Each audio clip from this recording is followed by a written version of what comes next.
क्या कह रहे हैं सतयुग में क्या था? बाबा कह रहे हैं विष्णु डायनेस्टी सतयुग सूर्यवंशी।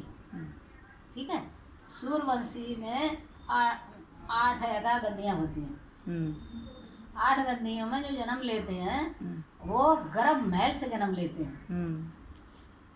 ठीक है जी, आजकल जो जन्म लेते हैं गर्भगृह से, उसमें नहीं, गर्भ महल। फिर 150 वर्ष उम्र होती है उनकी। काया कल्पतरु होती है, बिना काल के जा नहीं सकते।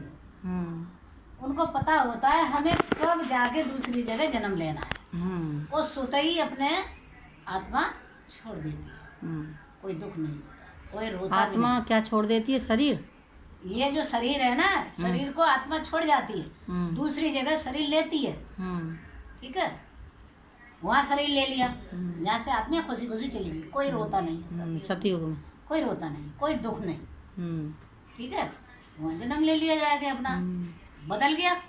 तो 8 गद्दियाँ चलती हैं सतयुग में, सूर्यवंशी में। सूर्यवंशी में 8 गद्दियाँ चलती हैं। चंद्रवंशी में 12 गद्दियाँ चलती हैं। उम्र 125 वर्ष की होती है। कब होती है? त्रेता युग में 125 वर्ष की। द्वापर में 100 वर्ष की उम्र होती है। और हमारी गद्दियाँ चलती हैं 21। कब चलती हैं 21 गद्दियाँ? 21 गद्दियाँ चलती हैं हमारी द्वापर में। 8 गद्दियाँ सूर्यवंशी में और 12 गद्दियाँ हमारी है चंद्रवंशी में। और हमारी जो है उसका जो द्वापुर है उसमें। और त्रेता में? हाँ, त्रेते की तो बताइए, दो है ना सतयुग, सूर्यवंशी और चंद्रवंशी। तो एक में 8 गद्दी है, एक में 12 गद्दी है। फिर उसके बाद द्वापर है। द्वापर में हमारी 21 है, कला कोई है नहीं। फिर आया हमारा कलयुग। कलयुग में हमारे जन्म है 41, 42 है। 42 में कलयुग में हैगा तो हमारे कितने हो गए? ठीक है, जोड़ते रहना। फिर उसके बाद में हमारा आया कलयुग। अब कलयुग में हमारे 42 जन्म हुए। ठीक है, अब एक जन्म कम रह गया। तो आगे हैगा एंड में हमारा जो अभी जो युग चल रहा है संगम, उस पे हमारा ये एक जन्म होता है, क्या, हीरे तुल्य। तो इसमें हीरा जैसा जन्म बनता है। तो हम ये हैगा सिटी पे चढ़ते हैं। फिर सतयुग के लिए चढ़ते हैं, पावन बनते। जब पावन हो जाते हैं, पवित्र बन जाते हैं, हमारे सब हैगा 5 विकार खत्म हो जाते हैं और हमें पावरफुल हो जाते हैं, तो हम ब्राह्मण से फरिश्ता और फरिश्ता से देवता, फिर वही पहुंच जाते हैं ऊपर सतयुग में। ये हमारा चक्र है। क्या बेटा काल आए गरम पानी रख दे भाई, गरम पानी है तो क्या पियागी। और कुछ आगे? और कुछ? जब हम यहाँ से ब्राह्मण बन के, फरिश्ता बन के जब जाते हैं तो कहाँ जाते हैं और कितने समय के लिए जाते हैं? सबसे पहले हम जाते हैं, जब फरिश्ता बन के जाते हैं तो सूक्ष्म वतन जाते हैं। सूक्ष्म वतन से हम ब्रह्मा जी के साथ में हम परम धाम जाते हैं। हम शांति धाम जाते हैं, जो जहाँ हैगा शिव बाबा रहते हैं।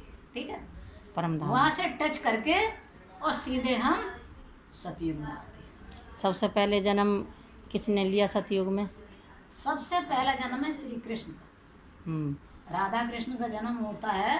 तो इसमें भी है कि जो कृष्ण है, बीज एक है, पत्ते 2 हैं। कहीं देखना कोई बीज उपजेगा तो पत्ते 2 निकलते हैं। ठीक है, तो आत्मा एक, शरीर 2 है। ठीक है, और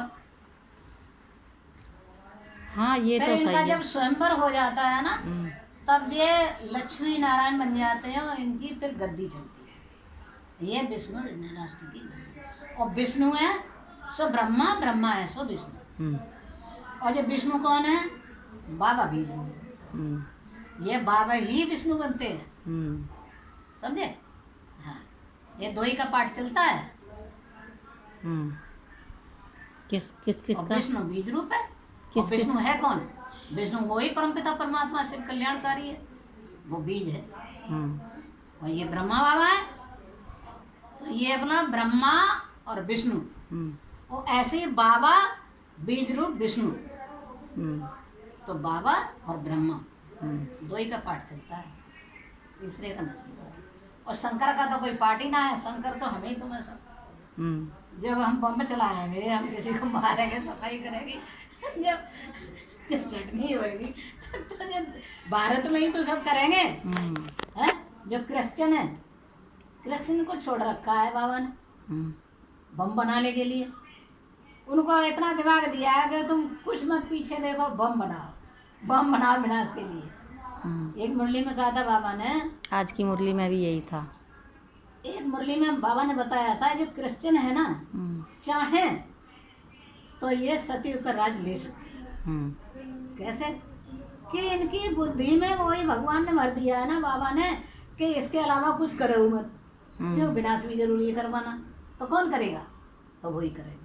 वही बम बना रहे हैं, धनाधन बम बनाए हुए चिपटे रहे, देश को बर्बाद कर रहे। आज भी मुरली में ये पॉइंट आया था कि विनाश तो होगा, वो निश्चय है, और जब बम चलेंगे तो विनाश होगा। तो वो लोग जी ये समझते हैं बस बच जाएंगे, विनाश ही होगा। हाँ, विनाश के बाद क्या बचेगा, कुछ नहीं बचेगा। उनके दिमाग में ये कि कुछ नहीं बचेगा, लेकिन हम बच्चों के दिमाग में क्या है कि हमारा होगा, छटनी होगी तो हमारा राज्य आएगा। हाँ, हम वहाँ पर वहाँ सफाई हो जाएगी, 5 साल में सफाई होगी, सफाई हो जाएगी, फिर हम आएंगे। हाँ, 5 साल के 5 वर्ष में जमीन ठंडी होगी। और जब ये राज आएगा, जब पावन दुनिया में कृष्ण आएगा, अभी नहीं आ रहा। महाभारत की लड़ाई जब ही तो होगी जब हम छूटे हैं, ये भी तो आया था। अभी नहीं होगा ना। ये कहा है कि पावन धरती पर और पावन ही जन्म है, तो किसी के माता के गर्भ से नहीं आते, ये भी अवतरण होता है।